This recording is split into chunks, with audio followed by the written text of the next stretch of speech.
Olá, eu sou Maria José D'Alessandro Nogueira, doutoranda do Programa de Pós-Graduação em Estudos Linguísticos da UFMG. Espero que todos e todas estejam bem. Eu compartilho aqui com vocês um resumo da minha dissertação de mestrado defendida em março de 2019. Eu pesquisei a minha própria prática em sala de aula. E com essa pesquisa eu aprendi que o educador já não é aquele que apenas educa, mas o que enquanto educa é educado em diálogo com o educando, que ao ser educado também educa. Percebi que ao ser professora pesquisadora, eu me aperfeiçoei profissionalmente e desenvolvi uma melhor compreensão das minhas ações como mediadora de conhecimentos e do meu processo interacional com os educandos. Eu voltei à minha experiência como aprendiz de inglês e ao pesquisar esse meu locus de enunciação, que foi uma sala de aula em uma ONG, ocorreu o período de pesquisa de fevereiro a junho de 2018. Foram 14 adolescentes. Nessa instituição eu já atuava antes de pesquisar há 6 anos como professora voluntária de inglês. Mas a minha atitude e a minha percepção enquanto professora mudou totalmente a partir do momento que eu pesquisei a minha própria prática. Eu voltei à minha memória enquanto aprendiz de inglês e a minha experiência que foi um diferencial enquanto intercambista. Eu era muito tímida e quando voltei dos Estados Unidos após 6 meses, eu mudei a minha identidade. Eu me transformei numa pessoa extrovertida, professora de inglês, eu me senti estimada, acolhida e pertencendo àquele ambiente e percebi que esse tipo de atitude também me ajudaria enquanto professora a incluir e facilitar processos de aprendizagem dos alunos pesquisados. Eu me senti em casa e eu adotei esse mesmo tipo de postura de acolhimento e de responsabilização. E isso me levou a desenvolver um trabalho que me surpreendeu, porque o caminho que eu imaginava da pesquisa saiu do meu rumo.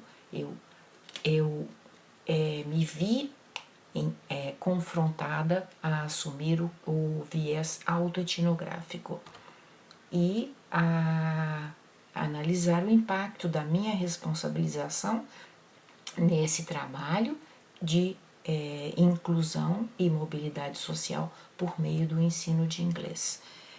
Me senti responsável pelo objeto e pelo sujeito com o qual eu interagia e enquanto professora que questiona e tem as suas angústias. E o fato de eu ser voluntária nessa ONG me reportou a uma coisa que eu já havia esquecido, era como ser professora voluntária meu primeiro trabalho, quando eu tinha 12 anos de idade.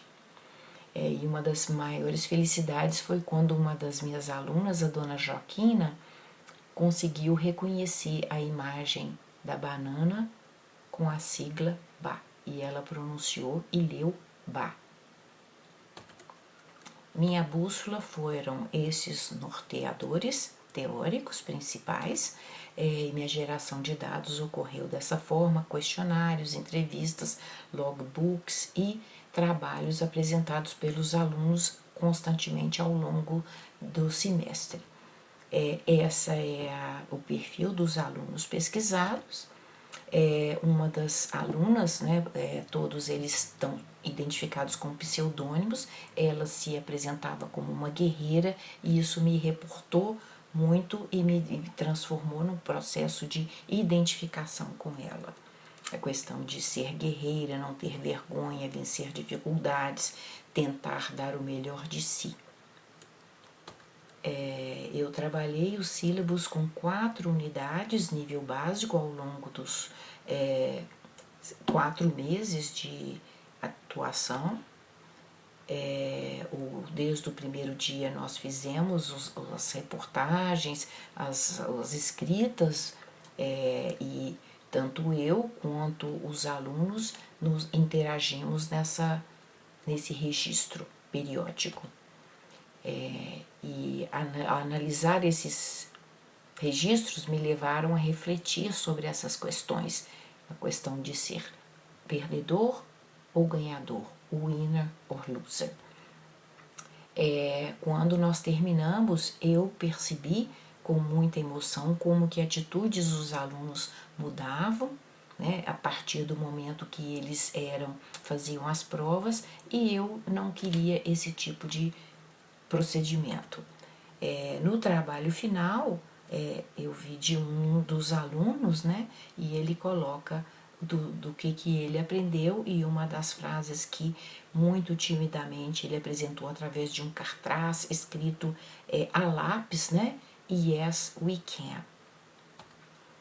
Aqui eu desenvolvi esse tipo de abordagem para eles escreverem os planos para o futuro, porque como são os meninos de vulnerabilidade social, eles não têm muita noção de futuro. E aqui eu pedi para eles colocarem as suas fotos, e eu coloquei as fotos deles no papel que eu imprimi, e todos eles ganharam essa folha para poder preencher e guardar de lembrança. E eles colocaram um dos excertos, né, o que eles querem como futuro, como toda pessoa. Ser bem-sucedido, ser uma pessoa bacana, ter mais dinheiro, ter sucesso, poder viajar, poder estudar, poder continuar aprendendo inglês. E eu fiz para eles como um estímulo, um boletim deles, eles receberam como se fosse um passaporte. E depois eu dei um presente, um tagzinho ao final do semestre com o boletim, e esse foi um dos retornos que eu recebi de uma aluna. E com esses rapazes e essas meninas ficaram comigo as experiências do início e o que mudou ao final do curso. Eu comecei o curso, o COF disse não muito confiante, e eu termino o curso me sentindo que é possível aprender mais. A Ellie começou o curso cheia de dúvidas e coloca que aprendeu muito. Inata, um peixe fora d'água, dei um grande passo e estou impressionada comigo mesma. A Laís, eu achava que eu era lerda, burda, e agora eu percebi que eu não sou tão burra. No início, o Wei disse que se sentia um pouco vergonhoso, e quando ele terminou o curso, de apenas um semestre, ele coloca que eu me sinto com a mente mais aberta, com novos conhecimentos. Aonde quero estar daqui 5 anos e os planos para o futuro: faculdade, trabalhar, estudar inglês, concluir, aprimorar, aprender, ser fluente, conhecer um novo país, os Estados Unidos. E aqui a questão das alunas, né? Eu sou um pouco tímida e a experiência me fez com que eu mudasse. E nos últimos dias de aula, a Inata fala que foram dias grandiosos e que ela acha que está se apaixonando pelo inglês. E eu terminei o semestre, a experiência exausta, com muita emoção e com a sensação do dever cumprido, com muita responsabilidade, e percebi que eu ousei, arrisquei, criei, compartilhei, e que eu também exercitei o verbo to be, a possibilidade de ir mais além. E minhas considerações finais é que eu percebi com esse estudo que é possível facilitar o processo de aprendizagem a partir do repertório pessoal do aluno e professor, estabelecer raporte que leve em conta as identidades, conectar-se com o possível de cada um e potencializar as capacidades, promover a co-construção da aprendizagem dentro e fora da sala de aula e fomentar sentimentos de inclusão e de possibilidades de mobilidade social por meio da aquisição de ILE. Eu voltei ao meu começo e Ao longo desse trabalho, a voz dos alunos e a minha voz apontaram para possibilidades de ensino-aprendizagem colaborativo da língua inglesa e a esperança que pode levar à ação responsável pela co-construção do processo de aprendizagem, motivando, ancorando o sujeito em vulnerabilidade social a buscar forças para se deslocar rumo à conquista de desejos que podem ser facilitados pela aquisição da língua inglesa. Essas são as minhas referências. E como eu voltei ao meu primeiro instante de aprendizagem e alfabetização, eu coloco aqui, em homenagem à educação, o meu muito obrigada.